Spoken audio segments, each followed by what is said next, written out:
kahit iniidolo po natin si Vice Ganda, dapat naghinay-hinay siya sa pagsasalita.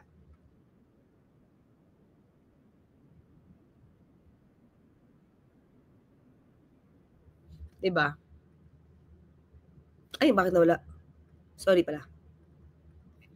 Yun. Pati pamilya nila, patayin. Dapat gumawa ng batas ang pamahalaan para ibalik ang death penalty. Pasensya na po, Father. Alam kong ayaw mo ng death penalty. Ipagkasal mo na lang ako. Ibalik ang death penalty para sa magnanakaw. Ang magnanakaw, ang corrupt na public official, hindi ko natatawag na public, ang corrupt na politiko ay higit pa sa mamamatay tao. Ang corrupt na politician ay higit pa sa magnanakaw. Ang corrupt na politician, ang corruption ay higit pa sa terorismo. Paano kung mga clear kung corrupt na, killer pa? Hindi ba mas masahol yun? Mas delikado yun. Corrupt na, meron pang mga kakilalang assassin para pumatay ng tao. Mas delikado yun. Diba? Ano hindi ba si Banat Boy? Gising ka pa, Banat Boy? Ha? Okay, tuloy. Ang mga terorista, namimili lamang ng lugar at panahon kung kailan aatake. Pero hindi mo dapat i-compare. Mga kaklira, hindi ko gina-justify yung sinasabi ni Vice Ganda dito. Kahit ano pa yan, terorista yan, magnanakaw yan, mamamatay tao yan, lahat sila patay-patay. Walang lamang. Walang lalamang. Pare-parehong krimen ang ginagawa nila. So, hindi pwedeng i-justify. Diba? Kasi, di ba, Banat Boy, kahit na sabi mo aatake yan sa iba, may buhay pa rin. May buhay pa rin na pwedeng malagay sa alanganin kapag umatake ang mga terorista. So, hindi pwedeng i-justify. You cannot compare that. Yung isang heinous crime, di mo pwedeng i-compare sa another heinous crime. Iba-ibang level yan. Diba?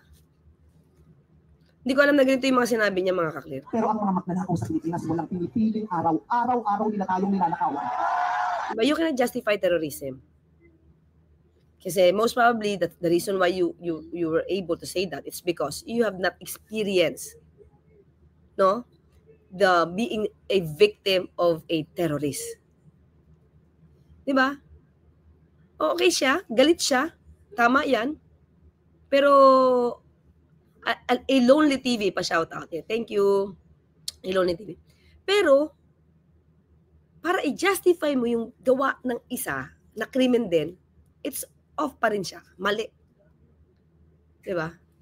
Medyo di maganda yung approach ni Vice kanina doon sa pagkakasabi niya na sinusweldohan ka namin. Konting respeto sana sa presidente. Well, let's see, hindi ko pa mapakinggan eh. At ang inaatake ng mga terorista, yung mga iba ang pananampalataya, iba ang paniniwala, ibang... Ayan na nga ba eh. Minsan pag nagsasalita ka tapos hindi mo alam ang kabuuan about the terrorism, you tend to justify their acts. Di mo kasi naranasan na kidnap ng isang terorista. Di ba dapat hindi yun maranasan? Di ba? Mahirap yun. Hindi pwede ma-justify yung mga acts of terrorism. Pero ang mga kurap, kapwa Pilipinong alahi ang ninakawan. Kaya hindi tayo pwede sumukulang ng ganito. Kaya hinahamon ka namin, Pangulong Bongbong Marcos, kung gusto mong magkaroon ng magandang legasiya, ang pangalan mo, ipakulong mo lahat ng magnanakaw. Yun nga yung ginagawa. Alam mo, sa totoo lang, Vice Ganda, di mo madidinig ang mga lahat na nadinig mo at wala ka sa stage na yan para magsita ng ganyan at magmura kung hindi sinimula ng Pangulo ang pagpapaimbestiga na ito. Diba? Noong nakaraang administrasyon, nakatayo ba kayo sa ganyan? Nalaman nyo ba yung lawak ng mga anomalous flood control projects? Hindi. Diba? Pero with the president now, nakita nyo. At iyan ang gusto ni Pangulo. Makita ng lahat ng tao ano ba nangyari sa pondo. At mananagot ang dapat managot. Mga clear, we should not be talking about legacy here. ang pagtatrabaho ng Pangulo hindi para magkaroon ng legasiya. Ang pagtatrabaho ng Pangulo para masolusyonan ang issue sa korupsyon ay para sa taong bayan. Hindi para sa ikagaganda. No? Hindi para sa kanyang pagsikat. Hindi para pa-PR. Ginagawa niya to para sa taong bayan. Diba? Sinabi ko na kanina, kung gusto niya lang ng legasiya, ang Pangulo, pabulgar niya ba to? Magpapaimbestiga pa siya nito? Panahon niya? Hindi. Dahil maaaring masira ang taon niya, 3 taon niya na nauna. Na at that time, meron pang unity team halos. Meron pang remnants ng mga gawain ng mga Duterte. May mga remnants pa ng mga tao sa loob na mula sa mga Duterte. Di naman nasolo ng Pangulo yung 3 taon na to. Eh, hindi ba, mga kaklir? Yun na dapat natin isipin. Di niya nasolo yung halos 3 taon. Parang nasolo na lang niya itong halos kaligitnaan most probably ng 2024 hanggang 2025 hanggang ngayon. Halos kalahati ng 2024. Bakit? June 2024? Hindi ba nandiyan pa? Nandiyan pa? As DepEd Secretary? Si Sara Duterte? Kailan siya nag-resign? Tignan natin. 2024.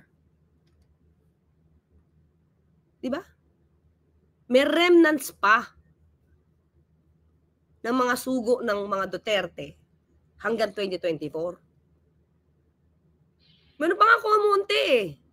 Meron pa eh. Hanggang sa nawawala na unti-unti. Di niya solo. Huwag niya sisihin lahat ang Pangulong to. Ngayon lang siya naglilinis talaga nung makita niyang ganyang lumawak na. Diba? Sige, isipin niyo mga clear. 2022, 2023. Nandiyan pa yung unity team. Sino nilagay nila sa posisyon? Sino-sino mga tao ang hiningi ng mga Duterte na ilagay sa kabinete? Diba? Kaya, halos 2020, kalagitan 2024, 2025, ngayon, nililinis ng Pangulo. Nung nawala na halos yung kalat ng mga Duterte. Di ba? So tapos ito ang gusto na sundan ni VP Sara, sundan yung legacy dating Pangulong Duterte. Nakatingin kami sa iyo, Pangulong Bongbong Marcos. Dapat lang hindi maiinis ang Pangulo kung titignan niyo siya dahil tatrabahuhin niya talaga to. Ang inaasahan ka namin, hindi dahil sa idol ka namin, kundi dahil sinasweldohan ka namin at inaasahan namin na tutuparin mo ang inuutos namin mga employer mo. Tama naman. Hindi magtatampo ang Pangulo dyan. The President is a public servant. Kayo ang pinaglilingkuran niya. Pero makikita mo sa speech ni Vice Ganda. Ang gusto niya, si Pangulo mismo, ayusin ito. At yan ang ginagawa niya. Yan ang ginagawa niya. Di ba? So ako, hindi ko nakikita na may galit siya sa Pangulo. Hindi ko nakikita na BBM resign siya. Ang nakikita ko, Pangulo, sinimulan mo to. Tapusin mo to. Pakulong mo. Yun naman talaga yung gusto ng Pangulo, kaya nga niya sinimulan yan eh. Diba? Kaya lang sa ngayon, mga kaklear, ang lahat ng ito ay nasa ICI. Kaya dapat si ICI, walang politika. Kaya ang napapasahod sa inyo, tapos na ang panahon na natatakot tayo sa gobyerno. Takutin natin ang gobyerno dahil ang kapangyarihan nasa sa atin, wala sa kanila. Nakatingin kami sa inyo. Ipakulong. Lahat ipakulong. Bawiin ang mga ari-arian. Bawiin ang mga ari-arian. Pati atay, i-donate. Ibigay lahat. Pati mata, i-donate. Walang ititira kasi nga, hindi tayo pwede maawat ay mga putang ina nila. Uy, nako, Day. Okay, sige na. Marami pa muna. But anyway, sa akin mga klip, medyo may off lang yung content na patayin sila and everything, gumawa ng bats. Medyo off lang siya. But yung pagkakasabi niya, ang Pangulo naman, mga Chris, sabi natin, nakikinig sa lahat ng hinaing nyo. Yon. Kung swelduhan nyo, of course, lahat ng public servants, swelduhan nyo. Diba? Tama lang magalit kayo. Huwag nyo lang pabaksakin ang gobyerno. Hindi naman niya pinababaksak. Diba? So yun lang mga ka-clear. So nakita natin kung anong damdamin ng isang vice ganda. At huwag ka mag-alala, vice, nakikinig ang Pangulo dahil nakamonitor siya kanina. Okay? Makakarating yan at makakarating. At kahit hindi mo sinabi yan, yan ang gagawin ng Pangulo. Okay? Pero sana next time, vice, medyo hinay. Kahit sabi mong huwag tayong kumalma.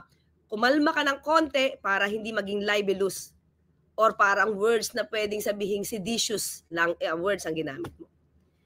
Ingat lang ng konti. Okay? So maraming salamat mga ka-clear at